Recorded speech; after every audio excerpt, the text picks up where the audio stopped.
ಬಂದಿದ್ದೀರಿ? ಏನು ವಿಶೇಷ? ಸ್ವಾಮಿ ಲಾಲೆ ಪೋದು ಮಾತಾ ಲೋಕ ವಿಖ್ಯಾತ ಸ್ವಾಮಿ ಲಾಲೆ ಪೋದು ಮಾತಾ ಆ ಆ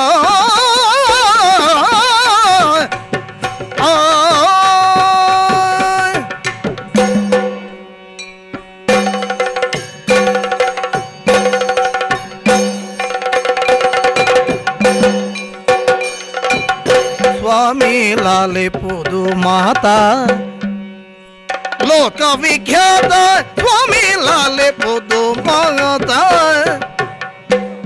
ದುರುಳ ಕೌರವ ನೋರಂತೆ ದ್ವೈಪಾಯನ ಕೆರೆಯೊಳ್ ಮುಳುಗಿರ್ಪಾನಂತೆ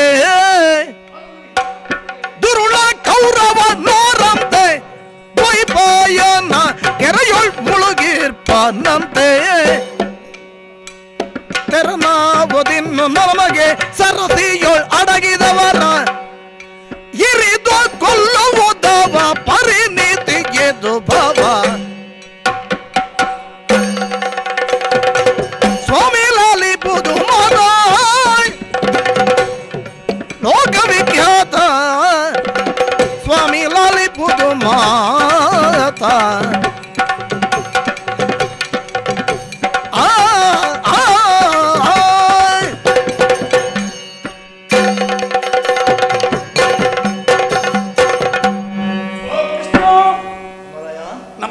ಸ್ವಾಮಿ ನೀನು ಕೃಷ್ಣಸ್ತು ಭಗವಾನ್ ಸ್ವಯಂ ಹೀಗೆಂದು ಲೋಕವೇ ನಿನ್ನನ್ನು ಕೊಂಡಾಡ್ತಾ ಇದೆ. ಹೀಗೆ ನೀನು ವಿಖ್ಯಾತನಾದವ, ಪಾಂಡವರ ರಕ್ಷಕ. ಸ್ವಾಮಿ ಭೀಮನ ಗದಾ ಪ್ರಹಾರವನ್ನು ತಾಳದೆ ಕೌರವೇಶ್ವರ ಕುರುಕ್ಷೇತ್ರದಿಂದ ಓಡಿ ಹೋದ. ಎಲ್ಲಿ ಹೋಗಿರಬಹುದು ಅಂತ ನಾವೆಲ್ಲ ಗೊಂದಲಕ್ಕೀಡಾಗಿದ್ದೆವು. ಬೇಹಿನ ಚರರು ವರ್ತಮಾನವನ್ನು ಹೇಳಿದ್ರಂತೆ ದ್ವೈಪಾಯನ ಸರೋವರದಲ್ಲಿ ಅಡಗಿ ಕುಳಿತಿದ್ದಾನೆ. ಕೌರವನೇ? ನಿಜ ಸ್ವಾಮಿ. ಅದಕ್ಕೆ ಆದರೆ ನನಗೆ ಈಗ ಸಮಸ್ಯೆ ಉಂಟಾಗಿದೆ. ಏನಪ್ಪ? ನೀರಿನಲ್ಲಿ ಅಡಗಿ ಕುಳಿತವನನ್ನು, ಹುತ್ತ ಏರಿದವನನ್ನು, ಹುಲ್ಲು ಕಡಿ ಕಚ್ಚಿದವನನ್ನು, ಯುದ್ಧಕ್ಕೆ ಬೆನ್ನು ತೋರಿಸಿದವನನ್ನು ಇರಿದು ಕೊಲ್ಲುವುದು ನ್ಯಾಯವೇ? ಏನು ಮಾಡ್ಲಿ ಸ್ವಾಮಿ?